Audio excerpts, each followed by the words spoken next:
या ठिकाणी सावता परिषदेचे अध्यक्ष आदरणीय प्रदेशाध्यक्ष आणि उपाध्यक्ष कल्याण काका आखाडे उपस्थित झालेत. आपले स्वागत. आणि यानंतर असेल जेव्हा घनघोर संघर्ष, होतील जेव्हा वाऱ्यावरती वार, झुंज द्यावी तेव्हा घेऊन नाव शरद पवार. शरद पवार देश आणि राज्यहितासाठी आयुष्यभर लढा देणारे आदरणीय शरदचंद्रजी पवार साहेब आपलं मनोगत व्यक्त करतायत. आपल्या जोरदार टाळ्यांच्या गजरामध्ये आपण आदरणीय साहेबांचं स्वागत करूया.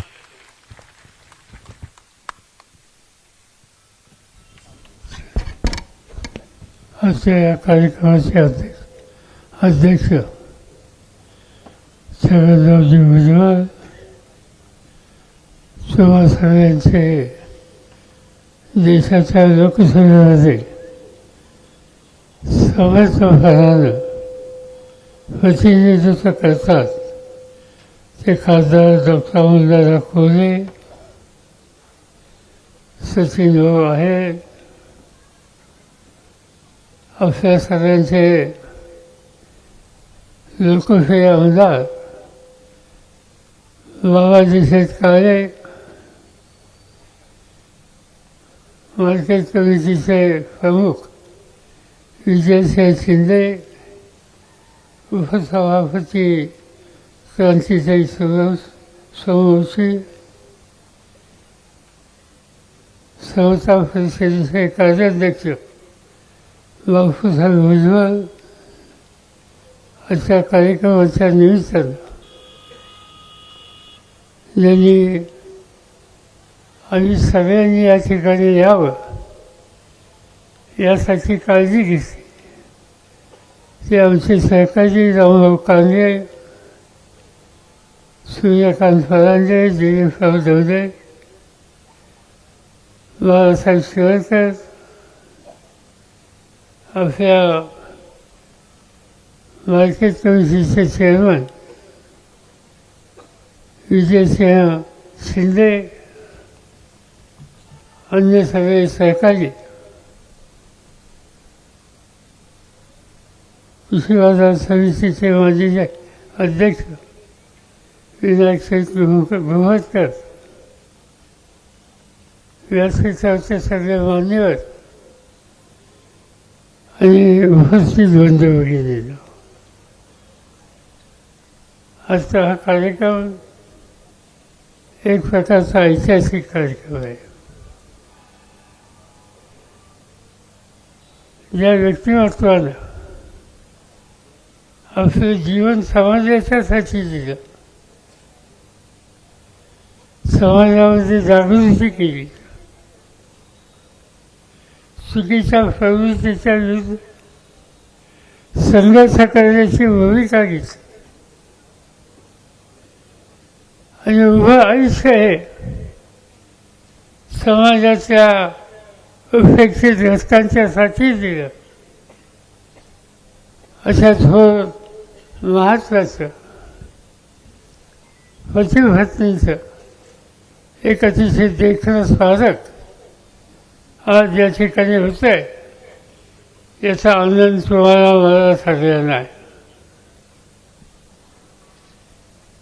महात्मा ज्योतिबा फुले, सावित्रीबाई फुले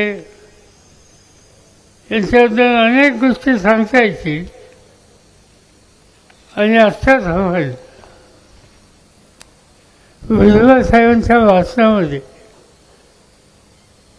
त्यापैकी अतिशय महत्त्वाच्या गोष्टी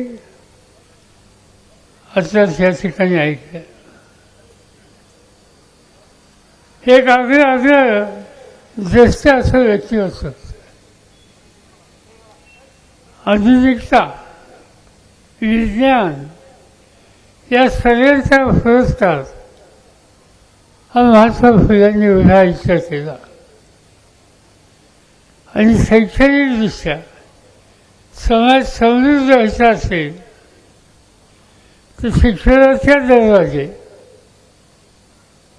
सर्वांच्यासाठी आणि विशेषतः त्या काळामध्ये महिलांच्यासाठी सुद्धा देण्याचा प्रबंध ही करण्याची एक महत्त्वाची गरज होती आणि त्याची पूर्तता करण्याच्यासाठी महात्मा फुल्यांना सावित्रीबाईंनी अखंड साथ दिली. अनेक त्यांच्या जीवनाचे पैलू हे सांगता येतील, पण त्याचा ओझरचा उल्लेख भुजबळ साहेबांनी केला. त्या माझ्यासारख्याच्या मनात सुद्धा एक प्रकारचा ठसा निर्माण केला. मुंबईमध्ये समुद्र किनाऱ्यावर जे गेटवे ऑफ इंडिया आहे तिथं ब्रिटिश राज्यकर्त्याचं स्वागत करण्याच्यासाठी ती वास्तू उभी केली आणि ब्रिटिश राज्यकर्ते भारताला भेट देण्याच्यासाठी तिथे आले. त्यांची रोज त्या ठिकाणी थांबली. त्यांच्या स्वागताच्या साठी त्या काळाचे शासनाचे सगळे महत्त्वाचे घटक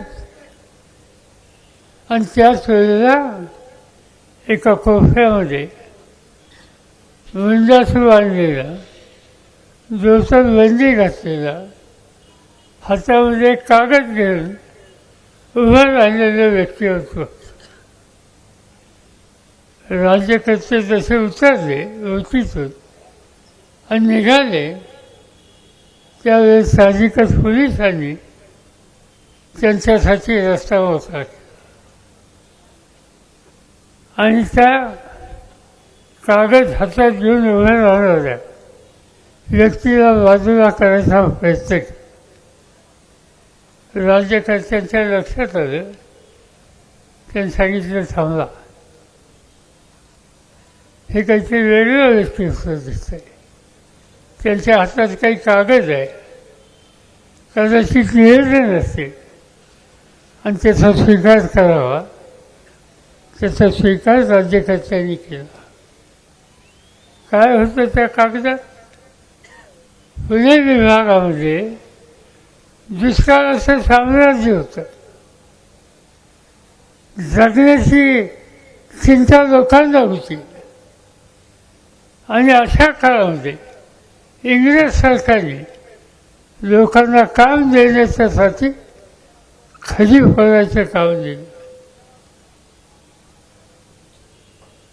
त्या ग्रस्तांच्या मागणीमध्ये असं लिहिलं होतं की दुष्काळाच्या संकटामध्ये माझा कास्तकार अडकलेला आहे, त्याला खरी फळाची शिक्षा ही देऊ नका. याऐवजी असं काही काम द्या की ज्या कामामुळे त्यांच्या शेतीला पाणी पुरवठा हा कायमस्वरूपाचा होईल. आणि तो जर करायचा असेल तर थेंब न थेंब पडणारं पाणी हे थांबवलं पाहिजे आणि त्यासाठी ते धीर तलाव हे करा. त्यामधून दुष्काळाचं संकट दूर होईल. दुसरी मागणी त्यांची की शेतीला जोडधंदा हवा आहे आणि तो जोडधंदा करायचा असेल तर उच्च प्रतीचं पशुधन तयार केलं पाहिजे. आणि ते करायचं असेल तर विलायतेचं वलू वाचवा आणि नवीन संकरित जात आज या ठिकाणी तयार करा की जेणेकरून अधिक दुधाचा पुरवठा हा त्या शेतकऱ्याला होईल आणि त्यासाठी याची आवश्यकता आहे. आणि तिसरी गोष्ट ही होती की या सगळ्या गोष्टी करत असताना अनेक गोष्टी आहेत, पण या एक एक गोष्टी सांगत असताना त्यांनी सांगितलं की अलीकडच्या काळामध्ये वृक्षवल्ली झाडं ही तोडण्याच्या संबंधीची भूमिका ही घातक आहे. जर निसर्गाचा समतोल ठेवायचा असेल तर झाडीसुद्धा ठेवली पाहिजे. त्यामुळं पावसाचं प्रमाण वाढीला लागेल अशा प्रकारच्या मागण्या त्या हातामध्ये घेऊन ते ग्रस्त उभे होते. ते दुसरे तिसरे कोणी नव्हते, महात्मा ज्योतिबा फुले. हे सांगतात काय याच्यातून? माझ्या मते विज्ञानाचा पुरस्कार त्या काळामध्ये त्यांनी केला. संकलित धान्य, संकलित बियाणं, संकलित पशुधन, याचा अर्थ काय? याचा अर्थ आधुनिकता, याचा अर्थ विज्ञानाचा पुरस्कार. आणि हा विचार ज्योतिबा फुल्यांनी त्या काळात केला. आज अनेक गोष्टी त्यांच्याबद्दलच्या सांगता येतील. शिक्षणाच्या संबंधीचं प्रचंड काम त्यांनी केलं. सावित्रीबाईंनी त्यांना साथ केली. उद्योग, व्यवसाय याचंही महत्त्व होतं. त्याचा उल्लेख मगाशी भुजबळ साहेबांनी केला की महात्मा ज्योतिबा फुलेंचा शेजी म्हणायचे घरामध्ये सुद्धा. त्यांनी एक कंपनी काढली, पुन्हा कन्स्ट्रक्शन कंपनी, बांधकामाची कामं घ्यायची. पुण्याच्या जवळचा खडकवासला या धरणाच्या पायाचं काम महात्मा ज्योतिबा फुल्यांच्या या कंपनीने केलं. जुना पुणे आणि सातारचा जो रस्ता आहे आणि कात्रजच्या घाटामध्ये जो बोगदा आहे, त्या बोगद्याचं कामसुद्धा काही प्रमाणात महात्मा ज्योतिबा फुल्यांच्या कंपनीने केलं. एक विलक्षण व्यक्तिमत्व होतं. आणि ते विलक्षण व्यक्तिमत्व आजच्या काळामध्ये सुद्धा समाजाला एक प्रकारची दूरदृष्टी दाखवतं. आणि म्हणून मला विशेषतः मी उत्तर हिंदुस्थानात जातो त्यावेळेला एका गोष्टीचं अभिमान वाटतो की महात्मा ज्योतिबा फुल्यांचं नाव महाराष्ट्रामध्ये घराघरात आहे. पण त्याही बरोबर तुम्ही उत्तर प्रदेशमध्ये जा, तुम्ही बिहारमध्ये जा, महात्मा ज्योतिबा फुल्यांचं पुतळे, त्यांचं नाव त्या ठिकाणी प्रत्येक ठिकाणी पाहायला मिळेल. मायावतीच्या हातामध्ये देशाची सूत्र, राज्याची सूत्र होती. एका जिल्ह्याचं नाव फुले जिल्हा म्हणून करून टाकलं. आज उत्तर प्रदेशमध्ये महात्मा ज्योतिबा फुल्यांच्या नावाने, शाहू महाराजांच्या नावाने जिल्ह्याची नावं आहेत. हे कर्तृत्व, ही दृष्टी या नेतृत्वाने दाखवली. त्यामुळं आज देश पातळीवर त्याची नोंद ही घेतली गेलेली आहे. आणि म्हणून शेतकऱ्याच्या संबंधी अतिशय आस्था असून स्त्रीचा सन्मानाची भूमिका घेणार, सामान्य माणसाचा विचार अखंड जपणारा, स्वच्छतेवरती असोत, अन्य राज्यकर्ते असोत, की ज्यांनी एक आदर्श समाजाच्या समोर ठेवला, त्या व्यक्तिमत्वाची समाधी शोधून काढणं, त्यांच्या फवारणी करणं आणि नव्या पिढीला या प्रकारचा आदर्श त्यांच्यापर्यंत पोचवणं ही अत्यंत मोलाची कामगिरी ही महात्मा ज्योतिबा फुलेंनी केली, सावित्रीबाईंनी केली. आणि म्हणून मला आनंद आहे की या ठिकाणी उभयतांचा पुतळा, अतिशय देखणा पुतळा कृषी बाजार समितीने आणि या पुतळा समितीने तुम्हा सगळ्यांच्या मदतीने आज उभा या ठिकाणी केला आहे. माझी खात्री आहे, मला ठाऊक आहे की या ठिकाणी आज चाकणला व्यवहार होत आहे, शेतीमालाचा व्यवहार होत आहे, इथं कांद्याची बाजारपेठ होती आहे.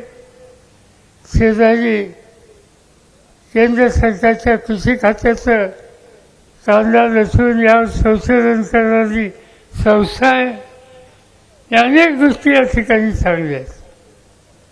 पण आज सगळ्या जगामध्ये कांदा निर्यात करण्याच्या संबंधीची कामगिरी ज्या भागातला हा कष्टकरी शेतकरी करतो त्या शेतकऱ्याचं दुखणं हे उभं आयुष्य महात्मा ज्योतिराव फुल्यांनी मांडलं.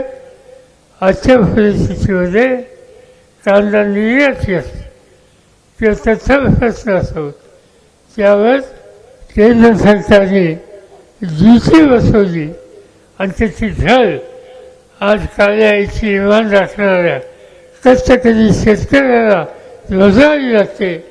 आणि ते घालवायचं असेल तर राज्यकर्त्यांनी महात्मा ज्योतिराव फुले यांचा आदर्श हा पुढे ठेवावा आणि अशा प्रकारचे शेतकऱ्यांच्या हिताच्या विरुद्ध येणारे जे कोणी निर्णय असतील कायदे असतील ते नष्ट करायचे ते थांबवावेत हीच खऱ्या अर्थानं महात्मा ज्योतिराव फुल्यांना आणि सावित्रीबाईंना एक प्रकारची श्रद्धांजली.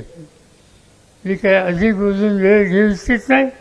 अनेक तासापासून या ठिकाणी थांबणार.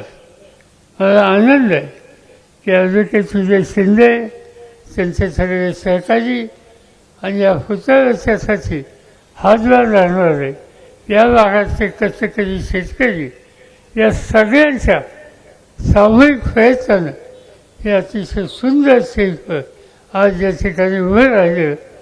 हे त्या ठिकाणी येणाऱ्या प्रत्येक व्यक्तीला प्रेरणा देईल.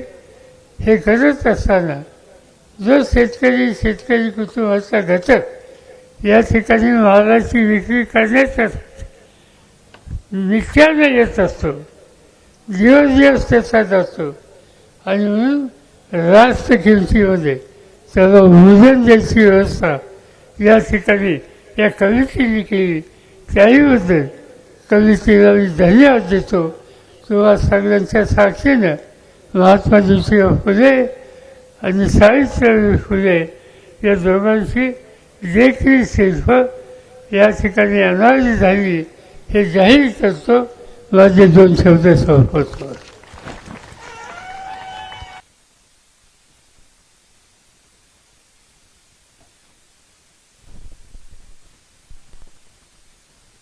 हॅलो.